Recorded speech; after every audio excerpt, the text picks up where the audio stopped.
Assalamualaikum warahmatullahi wabarakatuh. Selamat pagi, Bapak atau Ibu dosen dan rekan-rekan mahasiswa yang kami hormati. Sebelum kami memulai, izinkan kami, kelompok 5 yang terdiri dari Elsa Fitriana, Salwa Adela, M. Fikri Afriyanggi, Yomi Fikri, dan juga Alena Agustina, untuk mengucapkan terima kasih atas kesempatan yang diberikan kepada kami untuk menyajikan topik perspektif teori komunikasi. Dalam presentasi kami hari ini, kami akan menjelaskan apa itu perspektif teori komunikasi. Nah, langsung saja kita bahas ya. Namun sebelum itu, perkenalkan dulu, nama saya Salwa Dela Anjani Putri. Di sini saya berkesempatan sebagai moderator sekaligus pembuka presentasi kali ini. Baik, teman-teman, kita langsung saja masuk ke slide pertama, ke halaman pendahuluan. Nah, dalam ini menyatakan bahwa pemahaman atas komunikasi manusia merupakan masalah perspektif yang dipakai untuk memahaminya. Saya ulangi, pemahaman atas komunikasi manusia merupakan masalah perspektif yang dipakai untuk memahaminya. Jadi, bisa dapat kita simpulkan bahwa perspektif itu merupakan salah satu hal yang begitu penting atau fundamental yang harus kita miliki untuk berkomunikasi. Secara singkatnya juga, perspektif adalah sebuah sudut pandang dan cara pandang kita terhadap sesuatu. Namun, apa itu perspektif? Secara lebih detail, dari halaman slide kedua ini, perspektif adalah cara memandang atau cara kita menentukan sudut pandang ketika mengamati sesuatu. Seluruh perspektif pada buku ini memberikan sejenis skema atau petunjuk mengenai sudut pandang mana yang akan kita gunakan untuk meneliti kebenaran peristiwa komunikasi. Nah, nilai perspektif kita tidak terletak dalam nilai kebenarannya atau seberapa baik ia mencerminkan realitas yang ada. Semua perspektif yang dapat diperoleh adalah benar dan mencerminkan realita, walaupun setiap perspektif pada tahap tertentu kurang lengkap serta didistorsi.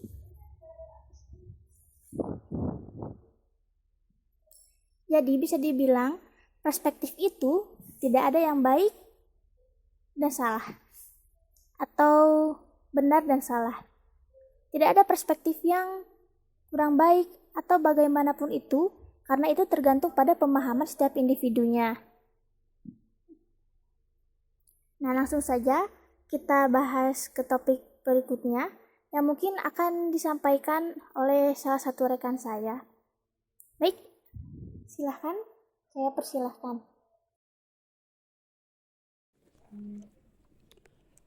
Nah, teman-teman, di sini saya akan sedikit mengulik tentang apa itu perspektif ilmu komunikasi, yaitu realisme, nominalis, dan konstruksionis. Yang pertama adalah realisme. Realisme beranggapan bahwa benda-benda atau objek yang diamati sebagai apa adanya telah berdiri di sana secara benar tanpa campur tangan ide dari pengamat.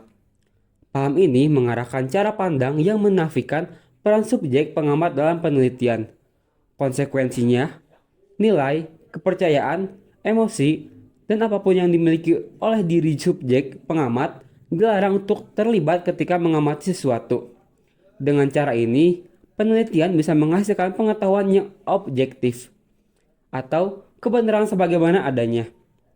Suatu pengetahuan itu dianggap benar bila pengetahuan itu sesuai dengan kenyataan. Selanjutnya adalah nominalis.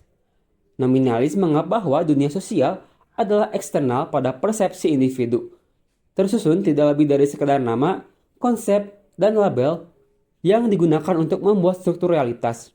Jadi, bagi seorang nominalis, tidak ada dunia di luar sana, hanya nama, label entitas yang dibuat oleh individu. Individu menjadi penentu ada atau tidaknya kenyataan. Seorang subjektivis secara epistemologis meyakini bahwa dunia sosial pada dasarnya adalah relatif dan hanya bisa dipahami dari sudut pandang individu yang terlibat langsung dalam aktivitas yang dipelajari. Jadi, subjektivis menghindari anggapan suatu batas antara yang mengetahui dan yang diketahui, dan dengannya metode ilmiah yang mencoba mendorong pemisahan. Baik, selanjutnya konstruksionis. Konstruktivisme mengatakan bahwa kita tidak pernah dapat mengerti realitas yang sesungguhnya secara ontologis. Yang kita mengerti adalah struktur konstruksi kita akan suatu objek. Konstruktivisme tidak bertujuan mengerti realitas, tetapi lebih hendak melihat bagaimana kita menjadi tahu akan sesuatu. Boleh juga dikatakan bahwa realitas bagi konstruktivisme tidak pernah ada secara terpisah dari pengamat. Yang diketahui bukan suatu realitas di sana yang berdiri sendiri, melainkan kenyataan sejauh dipahami oleh yang menangkapnya. Selanjutnya di sini ada bagaimana kebenaran. Bagi kaum konstruktivis, kebenaran diletakkan pada viabilitas, yaitu kemampuan suatu konsep atau pengetahuan dalam beroperasi. Artinya, pengetahuan yang kita konstruksikan itu dapat digunakan dalam menghadapi berbagai macam fenomena dan persoalan yang berkaitan dengan pengetahuan tersebut. Misalnya, pengetahuan kita akan hukum gerak Newton dianggap benar, karena dengan hukum itu kita dapat memecahkan banyak persoalan tentang gerak. Dalam kaitannya dengan ini, maka kita dapat menangkap bahwa pengetahuan kita ada taraf-tarafnya, dari yang cocok atau berlaku untuk banyak persoalan sampai dengan yang hanya cocok untuk beberapa persoalan. Oke, selanjutnya perspektif meliputi apa aja sih? Yang pertama ada perspektif positivisme. Yang kedua ada perspektif post-positivisme. Oke, yang pertama perspektif positivisme. Perspektif positivisme yang mengadopsi metode ilmu alam, kemudian dikritik sebagai yang selalu mencari fakta dan penyebab atas fenomena sosial, dan kurang mempertimbangkan keadaan subjektif individu. Positivisme memang mematok ilmu sosial dalam kriteria eksplanatoris dan prediktif. Lalu, demi terpenuhinya kriteria-kriteria tersebut, maka semua ilmu harus memiliki pandangan dunia positivis sebagai berikut. Yang pertama, dari segi objektif, teori tentang semesta haruslah bebas dari nilai. Yang kedua, dari segi fenomenalisme, ilmu pengetahuan hanya bicara tentang semesta yang teramati saja. Gejala-gejala lain disingkirkan. Yang ketiga, dari segi reduksionisme, semesta direduksi menjadi fakta-fakta keras yang dapat diamati. And the last but not least, alam semesta adalah objek-objek yang bergerak secara mekanis, seperti bekerjanya jam. Di sini saya akan menjelaskan tentang post-positivisme. Muncullah kritik atas positivisme. Kritik awal masih bersifat memperbaiki kesalahan positivisme. Maksudnya kritik ini masih menggunakan beberapa metode positivisme. Karena itu, perspektif ini disebut sebagai post-positivisme. Post berarti sesudah, sekaligus juga bisa berarti retakan dari apa yang sebelumnya. Paradigma post-positivis disebut pula realisme kritis. Realisme kritis adalah paham tentang realitas yang meyakini bahwa ilmu pengetahuan dapat mempelajari realitas secara mandiri. Terlepas dari pemikiran kita, realisme kritis merupakan kritik mengenai kemampuan kita mengenali kenyataan atau realitas dengan keyakinan tertentu. Selanjutnya, ada 4 macam paradigma post-positivisme. Yang pertama, post-positivisme rasional. Post-positivisme rasional yang menggunakan paradigma kuantitatif dan metodologi kuantitatif statistik empirik analitik, tetapi membuat payung berupa grand konsep agar data empirik sensual atau terindrai dapat dimaknai dalam cakupannya yang lebih luas. Yang kedua, postpositivisme fenomenologi.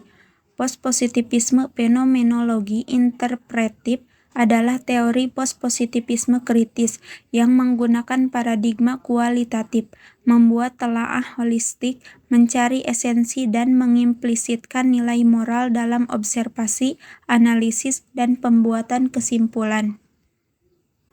Yang ketiga, postpositivisme teori kritis. Teori kritis berangkat dari fenomena atau realitas adanya ketidakadilan. Dari fenomena atau realitas itu dibangun suatu konsep keadilan. Penelitian merupakan implementasi dan implikasi penciptaan keadilan tersebut. Yang keempat, postpositivisme konstruktivisme. Konstruktivis menolak objektivitas ala positivisme yang mengakui adanya fakta dan adanya empirik.